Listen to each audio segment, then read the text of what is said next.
Hello everyone, I'm Skratch. Welcome to another Diablo Immortal video. Today I want to prepare you guys for the daily activities, your daily grind, just so you know what to expect from the game, to know what to prioritize for a better progression, and of course to get those sweet, precious rewards.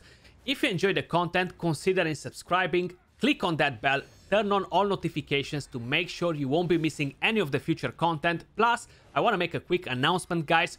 We will have a giveaway on 2nd of June on the release date. I will be giving away 10 battle passes to my subscribers, so make sure you guys stay tuned for it. But let's jump straight into today's topic. We have a lot of different daily activities which are essential to our progression, even though the game does not have an energy system like the rest of the mobile games out there, which is something that I really appreciate. Some in-game activities have a daily cap, which means you can only complete a certain number of runs per day. Your daily PvE activity is estimated to take approximately 2 hours, and if you are planning to add the daily PvP content as well, that might add another hour to your dailies.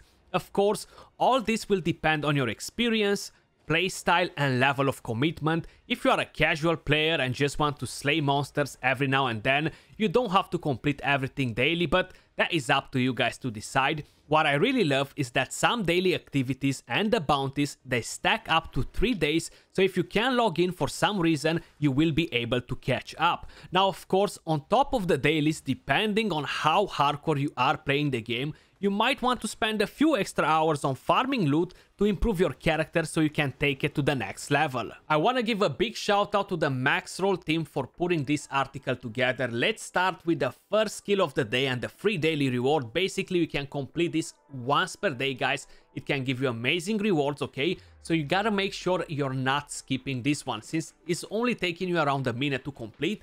If we're gonna move over to the weekly HELLIQUARY bosses, these are kind of like the raids. 8-player raids, and you can collect the rewards twice a week, okay? Blizzard mentioned that we will get new encounters, new bosses every single month, which is definitely good to hear because it's something to keep you busy and excited, you know? Moving over to the daily activity rewards, these are kind of like taking you 30-60 minutes depending on your playstyle, right? How you're playing the game, your experience. They're giving you pretty good rewards, charms, platinum, scoria, very important currencies. And these are those sort of activities that you can actually stack. So you can stack them up to 3 days in case if you're missing any of them. Then we have the Cycle of Strife activities. Again, they can take you quite a bit of time, 30 to 60 minutes, and they are limited numbers per days or week, depending on which faction you are, right? Are you an immortal? Are you part of the shadows? Because you might have different things to do, either defend the vault, either raid the vault. You might have the assembly or the Keon's ordeal, and you have the Rite of Exile. Then moving over to zone events, they really remind me of Destiny and the public events. Basically, they're just events spawning in the open world, right? You have different zones, different events in each one of them. And of course, they're not all equal. Some of them might have better loot, but you should keep an eye on these 3 of them, okay? So we have the PvP arena in the Bilfen, which can guarantee you a legendary item. And then we have the Haunted Carriage in the ASHWOLD Cemetery and the Ancient Nightmare in the Mount ZAVAIN. Each one of them, they drop around 6 enchanted dust. Very important, right? If we're gonna move over to the Hidden Chambers, these, they can take you a bit of time as well, seems like it. And then they are limited to 10 events per day. Basically, that includes the portal tomes and the bosses. You can get tons of different rewards from here as well. This daily zone event takes place in the library of Zoltun Kulle. You gotta search the library for lost pages. Once you collect 5, you can summon a portal and enter one of the chambers. You have a chance to find the chest that can give you equipment drops or even enchanted dust. Plus, that's not all, right? You actually have a chance to summon a Hydra or a Sandstorm Golem, and that will give you roughly around 3 minutes to reach the location. Now, these are world bosses and are public, so we would recommend you to keep an eye on the chat, right? Because some people might find them. You want to make sure you get to them as well in time in order to get the loot. Then we have the Legacy of the Horror Dream. This takes roughly around 10 minutes, and they are limited to opening 1 free chest per day, up to 21 chests if you have enough aspirant keys. or platinum, of course. Now, you gotta check the amount of keys you have available. Enter the Eben Fat Sanctum and kill everything you see in there so you can collect 4 more keys. A thing to keep in mind, there is no auto pickup for it, so you gotta make sure you're gonna collect them yourself. Now, you can use in total around 373 keys to open the entire sanctum for additional rewards. If we're gonna move over to bounties, guys, these are great again because they're stackable. So if you miss a couple of days, they can stack up to 24. You can complete a maximum of 8 per day as well, and they reward you with experience and gold. The rewards are not that amazing overall, but they give you a pretty decent amount of gold and XP. Then you have the Finish Bestiary Turns-ins. Takes you around 20 minutes, 3 per day to unlock new pages. You get tons of scrap materials, enchanted dust, class items, legendary equipment, etc. And this is in a red mark, guys, okay? Do not start your day by doing the bestiary. Instead, complete the activities above, which give you most of the monstrous essence. Now, if you're gonna finish the 3rd turn, go in farm zones because that will allow you to advance in those respective zones as well while you're doing it. Then you have the battlegrounds, the PvPE, right? This takes roughly around 10 minutes per fight and are only open at 8 AM, 12 PM, 6 PM, and 10 PM server time for 2 hours. And this gives you tons of experience, scrap materials, reforged stones, aspirant keys, glowing shards, and legendary equipment. This most probably might be your only source of PvP or one of the best sources of PvP, depending if you're an immortal or part of the shadows. If not, this is definitely the most fun you're gonna have in PvP content. Very engaging, right? Tons of fun, and it has the best free source of reforged stones. Definitely something to try and do as often as possible.